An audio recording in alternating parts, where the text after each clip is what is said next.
অধ্যাপক গোলাম আজম ইতিহাসের সর্বশ্রেষ্ঠ বাঙালি, ওনার বিরুদ্ধে যা বলা হয়েছে এগুলি সব সব ভারতের দালাল, এগুলি সব ভারতের রয়ের মাস্টার রোলের যারা বেতন পায়, যারা চাটুকার, তাদের যারা তোষামত করে, তারাই এগুলি বলেছে।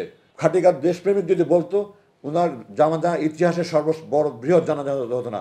5-7 লাখ জানাজা হয়েছে, মানুষ যেভাবে চোখের পানিতে বিদায় দিয়েছে, পৃথিবীর ইতিহাসে সেরকম নেই। যদি উনি অন্যায় করতেন, অপরাধ করতেন, কোনো অপরাধীর অন্যায়ের এই ধরনের জানাজা হতে পারে না। সারা পৃথিবী 4,000-এর মতো জানাজা হয়েছে, এটা হতে পারে না। আমেরিকায় 100-এর উপরে হয়েছে, সব মক্কাতে 100-এর উপরে জানাজা হয়েছে। ভালো খারাপ মানুষ হলে, আমি এখানে বলতে চাই না যে আপনারা বই পড়ে দেখেন, 3টি সামরিক অভ্যুত্থান না বলা কিছু কথা, কর্নেল হামিদ, কৃতি রানী হামিদ দাবারু, কৃতি দাবারু রানী হামিদের স্বামী, ফুটবলার কাসা হামিদের বাবার লেখা বই 3টি সামরিক অভ্যুত্থান না বলা কিছু কথা। আপনারা দেখেন শেখ সাহেবের জানাজায় 17 জন না 18 জন মাত্র লোক হয়েছে। যদি মানুষ খারাপ মানুষ হয়, আল্লাহ কোনোদিন তার জানাজায় মানুষ যেভাবে কেঁদেছে, আপনার জানাজা দেখেন, ওটাই আপনাদের উত্তর বলে দেবে, আমার কিছু বলতে হবে না। উনি একজন, আমার দেখা উনি শ্রেষ্ঠ মুসলমান মানুষ, আমার দেখা উনি শ্রেষ্ঠ মুত্তাকি মানুষ। আমরা অভাগা জাতি ওনার খেদমত পেলাম না, এটা আমাদের দুর্ভাগ্য।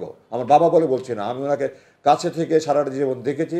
আমি একটা মানুষ হিসাবে বলছি, আল্লাহর নামে কথা, আমি অনুরাগের বশবর্তী, আবেগের বশবর্তী করতে কথা বলছি না, একটা মানুষ হিসাবে বলছি।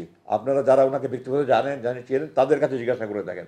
আর নাহলে এত প্রচারণা করে এত বড় জানাজা হবে কেন, আমাকে আপনারা বলেন। সুতরাং এটা অবান্তর ইস্যু। এখন উনি ইন্তেকাল করেছেন এবং এই দেশের মানুষ প্রমাণ করে দিয়েছে যে এই দেশের মুকুটহীন রাজা।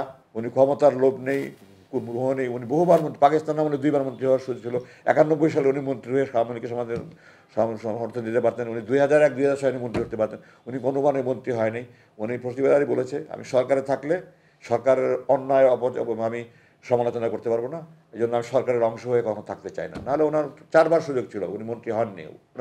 1969 সালে আইএমের পতনের পরে ইয়াহিয়া খান ক্ষমতা নিল, মন্ত্রী করলেন। মোমেন খানকে সরিয়ে এমএন হুদা নামে এক ভদ্রলোকে উনি মন্ত্রিত্বের শপথ নিয়ে আমাদের বাসায় এসে আব্বাকে অনুরোধ করেন, আপনার যে কোনো মন্ত্রণালয়ে আপনি আমাকে সাহায্য করেন। আব্বা ওনাকে বিনয়ের সাথে বলেছেন যে আমি সরকারের অংশ হয়ে গেলে আমি সরকারের অপকর্ম সমালোচনা করতে পারবো না, আপনারা ক্ষমা করবেন।